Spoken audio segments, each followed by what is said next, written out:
श्री राम जी की लीला और महिमा में हम आज सुनाने वाले हैं। महामुनि विश्वामित्र जी ने श्री राम और लक्ष्मण जी को महाराज दशरथ जी से मांग लिया है और लेकर के अयोध्या से उनको आश्रम की ओर चल दिए हैं। भगवान श्री राम जी ने अपना कदम जो है घर से निकाल दिया है और अब देवताओं के कार्य जो है होना प्रारंभ हो जाएगा।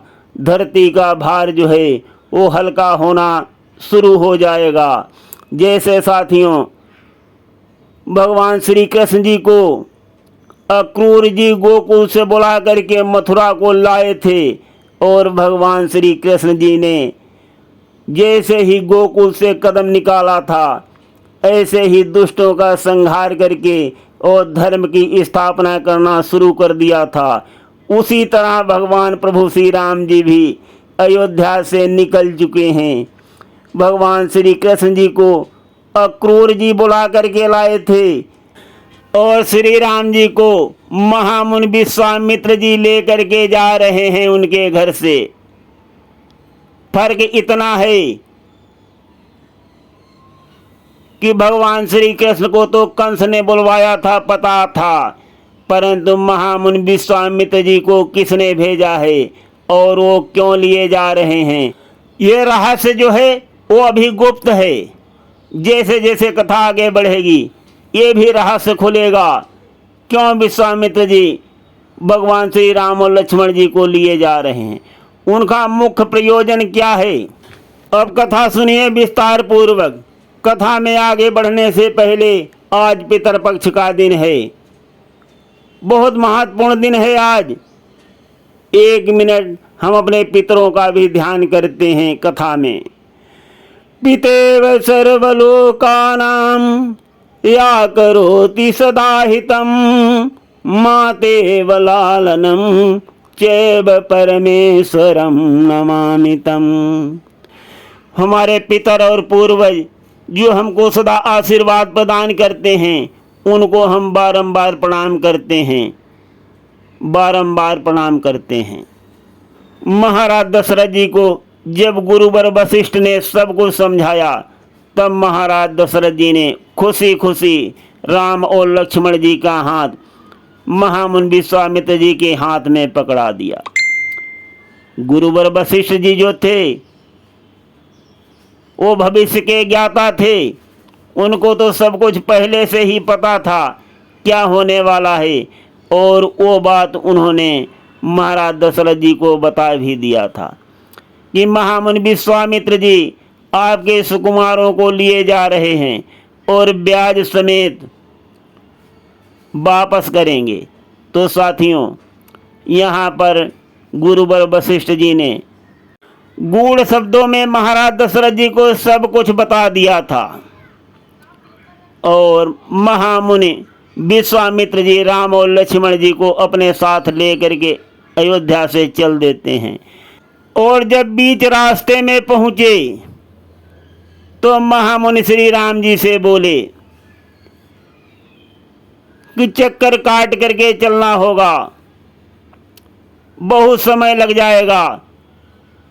रास्ता तो आश्रम का बहुत सीधा है, परंतु क्या किया जाए, वहाँ तो ताड़िका का वास है, वो सुरक्षित नहीं जाने देगी, कहीं ऐसा न हो हम लोगों को बीच में ही ग्रास बना ले। यहाँ पर महामुनि विश्वामित्र जी अपने चेलों को आजमाना भी चाहते हैं तो बहुत डर दिखाया, बोले कि वो हम लोगों को अपना ग्रास बना लेगी। गुरुदेव की वाणी को सुनकर श्री राम जी बोले, गुरुदेव जब हमारे हाथ में धनुष है तब भय की क्या बात है, हम इसी रास्ते से चलेंगे, इसी रास्ते से चलिए गुरुदेव।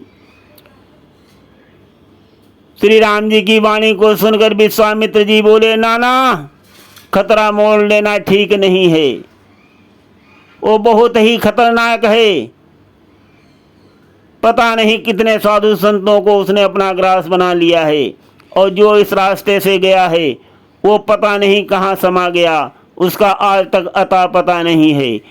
गुरुदेव की ऐसी वाणी को सुनकर भगवान श्री राम जी के नेत्र लाल हो गए। भौहें चढ़ गईं। बोले कि गुरुदेव, अब मुझे इसी रास्ते से लेकर के चलो। अब मेरे वाण जो हैं उसका वध करने के लिए मचल रहे हैं। उसने अभी तक इतने साधु संतों का भक्षण किया है और उनको त्रास पहुंचाया है। मैं आज ही उसका वध करूंगा, आज ही उसका वध करूंगा। श्री राम जी की वाणी को सुनकर महामुनि विश्वामित्र जी मुस्कराए। सोच गए मन में, अरे तो 3 लोक के नाथ हैं, इनको आजमाने की तो जरूरत नहीं थी। परंतु फिर भी उनके मन में भगवान प्रभु श्री राम जी का पहला रणकौशल देखने की बहुत ही प्रबल इच्छा थी। बहुत ही इच्छा थी महामुनि की कि श्री राम जी का पहला रणकौशल हम अपने ही नैनों से अवलोकन करें। इसीलिए गुरुदेव ने थोड़ा और चढ़ा दिया। साथियों, चढ़ाने की तो बात नहीं, जिनके मन में रोष नहीं, जो किंतु सदा खामोश नहीं। भगवान को कभी रोष और क्रोध तो आता ही नहीं है, परंतु वो खामोश भी नहीं रहते हैं। जब संत महात्माओं दीन दुखियों को कष्ट हो तब भगवान सहज नहीं रहता, शांत नहीं रहता, तब उनको बहुत ही भीषण क्रोध आता है। और उसी प्रकार से आज भगवान प्रभु श्री राम जी के मन में भी क्रोध उत्पन्न हो गया है और वो चाहते हैं आज ही ताड़िका का वध करके हमेशा हमेशा के लिए संकट को मिटा देना चाहते हैं। हमें चिंता नहीं उनकी, उन्हें चिंता हमारी है। हमें चिंता नहीं उनकी, उन्हें चिंता हमारी है। हमारी मांद का रक्षक सुदर्शन चक्रधारी है और यहाँ पर धनुर्धारी है। साथियों, हम भगवान को भले भूल जाएं, परंतु भगवान हमको कभी नहीं भूलते, हमारे कभी संकटों को नहीं भूलते। हमको जरा सा कष्ट होता है तो पीड़ा ईश्वर को होती है, क्योंकि हम सभी परमपिता की ही संतान हैं और संतान का दुख किस माँ बाप को नहीं होता है। उसी प्रकार से अगर जरा सा भी पीड़ा हुई तो ईश्वर को वो पीड़ा महसूस होती है। श्री राम जी की बात को सुनकर गुरुदेव जो हैं उनको उसी रास्ते पर ले करके चलते हैं। तीनों लोग उसी रास्ते से बड़े ही आराम से जा रहे हैं। एक तरफ श्री राम जी अपना धनुष बाण चढ़ाए हुए गुरुदेव जी के साथ चल रहे हैं, तो दूसरी ओर लक्ष्मण जी अपना धनुष बाण ताने हुए हैं। और जैसे ही ताड़िका को भनक लगी वो मुंह फाड़ के दौड़ी, और जैसे ही मुंह फाड़ के दौड़ी भगवान प्रभु श्री राम जी ने एक ही बाण में उसका अंत कर दिया। एक ही बाण में ताड़िका का अंत कर दिया। और महामुनि विश्वामित्र जी ने भगवान प्रभु श्री राम का जब रणकौशल देखा बहुत प्रसन्न हुए, बहुत मन में आनंदित हुए। और उसके बाद महामुनि दोनों अपने चेलों को लेकर के खुशी खुशी अपने आश्रम पर आ जाते हैं। श्री राम और लक्ष्मण महामुनि के आश्रम पर रात में ठहरते हैं। और जैसे ही प्रातःकाल होती है श्री राम जी गुरुदेव से पहले उठ जाते हैं। प्रातः वंदन करने के बाद अपना धनुष बाण उठा लेते हैं और लक्ष्मण जी के साथ महामुनि के पास आकर के शीश झुकाते हैं और कहते हैं कि हे मुनिवर, आप निर्भय होकर के यज्ञ करो, कोई चिंता की बात नहीं। और हम अपना धनुष बाण चढ़ाए हुए यज्ञ की सुरक्षा में खड़ा हूँ।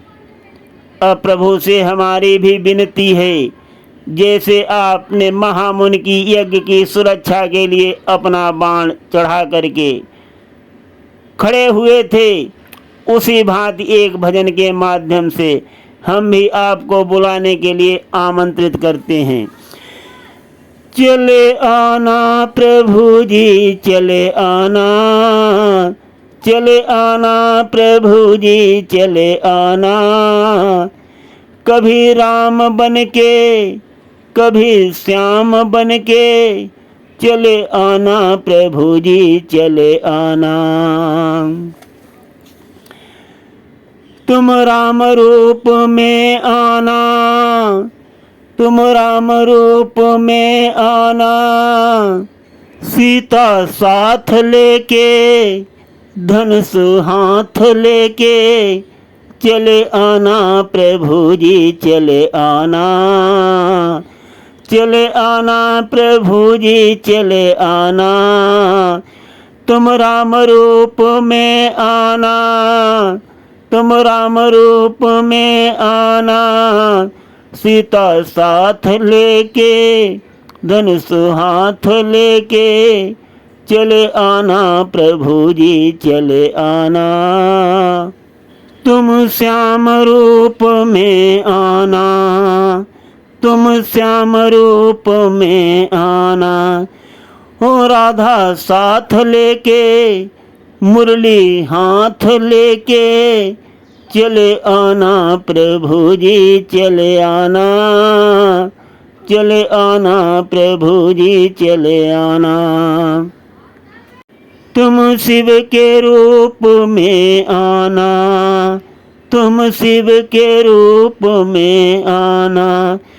गौरा साथ लेके डमरू हाथ लेके चले आना प्रभु जी चले आना। तुम विष्णु रूप में आना, तुम विष्णु रूप में आना। लक्ष्मी साथ लेके चक्र हाथ लेके चले आना प्रभु जी चले आना।